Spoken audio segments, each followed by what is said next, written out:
महाविकास आघाडीच्या निर्णयामुळे संघाला मदत होईल असा तो निर्णय आहे काँग्रेस बरोबर न जाण्याचा. त्यांनी काँग्रेस बरोबर जावं असा माझा कालपर्यंत प्रयत्न होता. त्यांनी परवा जेव्हा ती यादी जाहीर केली तोपर्यंत ते करत नव्हते काय. ती यादी जाहीर केली त्यानंतर मी त्यांना काल भेटलो आणि अगदी ते त्याचं डिटेल वर्णन मी फेसबुक केलेलं आहे माझ्या. नेमकी त्यांचा काही तो मूड दिसला नाही. मी त्यांचा पाठिंबा नाकारलेला आहे.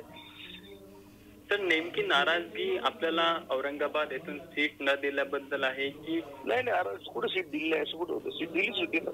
दिली होती, त्यानंतर त्यांनी काल संध्याकाळी मी नाही म्हटल्यानंतर सीट त्याला दिली आहे, इम्तियाजला दिली आहे. असं पण म्हटलं जाते की एक गोष्ट चाललेली होती की कोळसे पाटील हे औरंगाबादचे नाही म्हणून त्यांना त्याने काय फरक पडतो? आतापर्यंत मी कुठे बीडला लढलो, याला लढलो, तर मला त्याने काय फरक पडतच नाही. माझी ही चळवळ मोदी विरोधी चळवळ, मी देशात त्याचा पायनियर आहे. संघमुक्त भारत, मोदी मुक्त भारत ही माझी पहिली स्लोगन आहे. कोणाची हिंमत नव्हती मी दिली आणि त्या चळवळीला तडा जात असेल तर मीच मला माफ करू शकणार नाही. त्यामुळे मी सोडलं. बाकी सगळे आमदार सगळे चुकीचे आहेत आणि कोणी काही म्हणू शकतो. त्याला काय आलं? उमेदवारी नाकारली कधी त्यांनी? नाकारली कधी त्यांनी? काल संध्याकाळी. मी काल दुपार त्यांच्याशी बसलेलो आहे. भाजप विरुद्ध आपली भूमिका स्पष्टपणे माहिती आहे, लोकांपर्यंत ही आपली विचारसरणी पोहोचलेली आहे. अशा परिस्थितीत हा वंचित बहुजन आघाडी ज्या आपल्या पायाभूत मजबूत करत असताना अशी जी गोष्ट घडताय, अशा या परिस्थितीवर तुमचं काय मत आहे सर?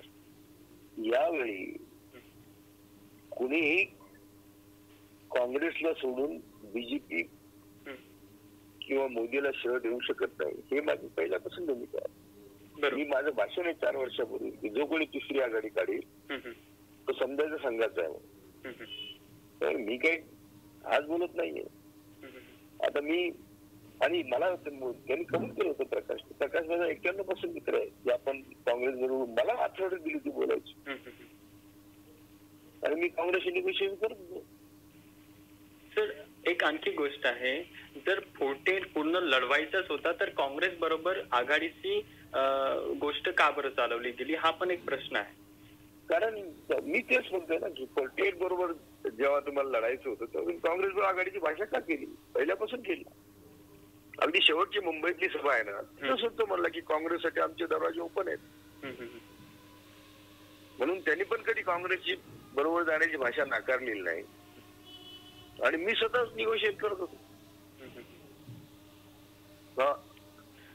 ये ना सर, याच्यामध्ये एक गोष्ट होती की काँग्रेस सोबत का कुठल्या कारणामुळे आघाडी पूर्णपणे सक्सेस नाही झाली, याबद्दल तुमच्याकडे काही माहिती? सीट शेअरिंग बद्दल, सीट शेअरिंग मध्ये प्रकाशने जे लोक पाठवले नंतर तडजोडीला ती टिंगरच केली की आम्हाला बारामती पाहिजे, आम्हाला नांदेड पाहिजे.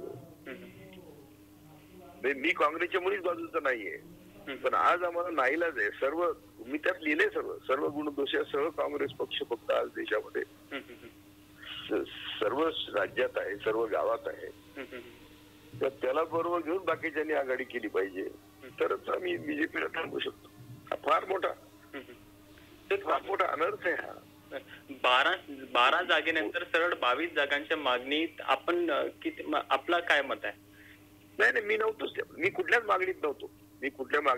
मी फक्त काँग्रेसची तडजोड कर एवढ्यातच पहिल्यापासून. जेव्हा मला डिक्लेअर केलं त्यांनी, तेव्हा त्यांनी मला असं डिक्लेअर केलं होतं की मी ही जागा कोळसे पाटलांसाठी सोडतो. त्यांनी पहिल्यापासून मोदी शहा विरुद्ध आणि संघाविरुद्ध भूमिका घेतली, तर त्यांना सगळ्या पक्षांनी जागा सोडावी असं. त्यांनी काय मला उमेदवार दिलेली नव्हती, आता मी पण घेतलेली नव्हती.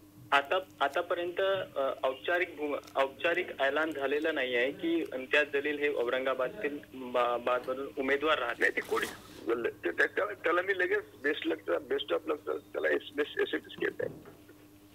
मला काहीच फरक पडत नाही.